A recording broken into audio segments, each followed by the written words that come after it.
Okay, so today we're tackling a text that's, well, pretty intense. Yeah. It's the Book of Hosea. Oh, Hosea. It's this fascinating and challenging piece of religious literature. You familiar with it? Vaguely. Okay, well, it's about Hosea, a prophet, Yeah. and he's commanded by God to marry a woman named Gomer. Okay. And Gomer is known for being unfaithful.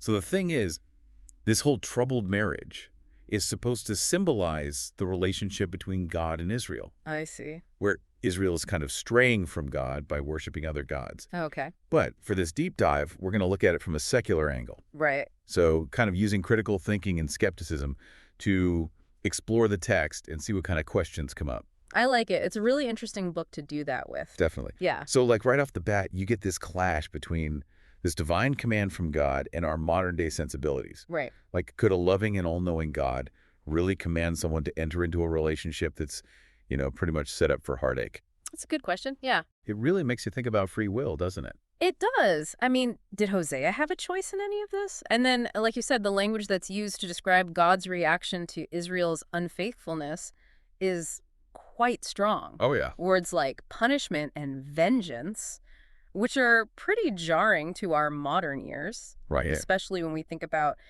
forgiveness and understanding, which we kind of value today. Yeah, it doesn't really line up. No, not. I mean, how do we reconcile that? Well, I think it's crucial to remember the historical context. Okay. The idea of divine retribution or punishment from God was a huge part of ancient cultures. Right. They didn't have the scientific understanding that we have today. True.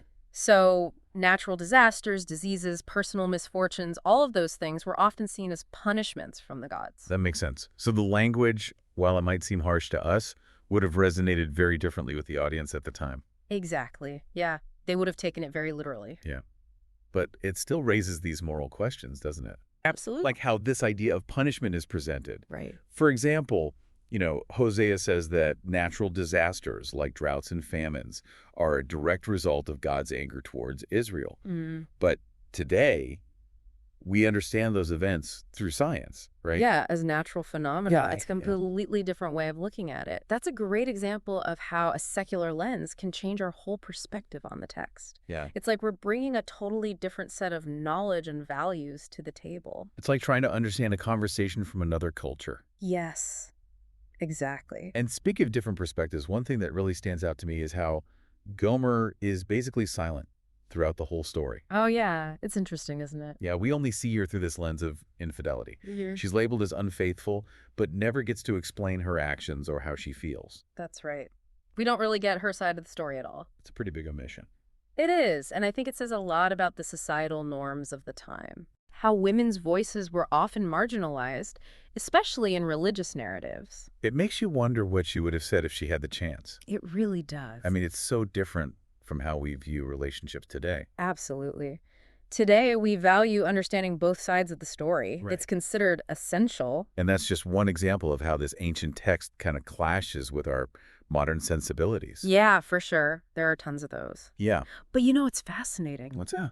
Even with these clashes, these ancient texts can still offer us valuable insights. Oh, absolutely. They give us a window into the beliefs and values of past cultures. Right.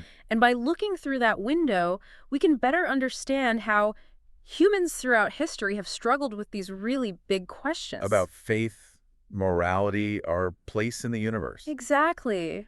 And they challenge us, To confront our own assumptions. Yeah, to think critically about the world around us. It's like holding a mirror up to the past. Mm. And in doing so, seeing ourselves more clearly. That's a good way to put it. We might not agree with everything we see, but that tension, that dissonance can be really valuable. Totally. Like, I think it forces us to grow. Absolutely. So, to wrap up our look at Hosea today, we want to leave you with this. Can we find value in these ancient texts, even when they clash with our modern worldview? It's a question worth thinking about. Yeah, and I think it's important to remember that we're all on this journey of discovery together. Definitely. And sometimes the most valuable discoveries come from the questions we ask, not necessarily the answers we find. Well said. And hey, if you're interested in exploring these ideas further, I think checking out some resources on critical thinking could be a great next step. Oh, for sure. There's a lot of great stuff out there. Like, have you ever heard of Dr. Bo Bennett? Yeah, He's actually, got some amazing books on critical thinking. definitely worth checking out. Yeah. So as always, keep exploring, keep questioning, and keep discovering. And we'll see you next time for another deep dive. Sounds good. All right, take care. You too. Bye.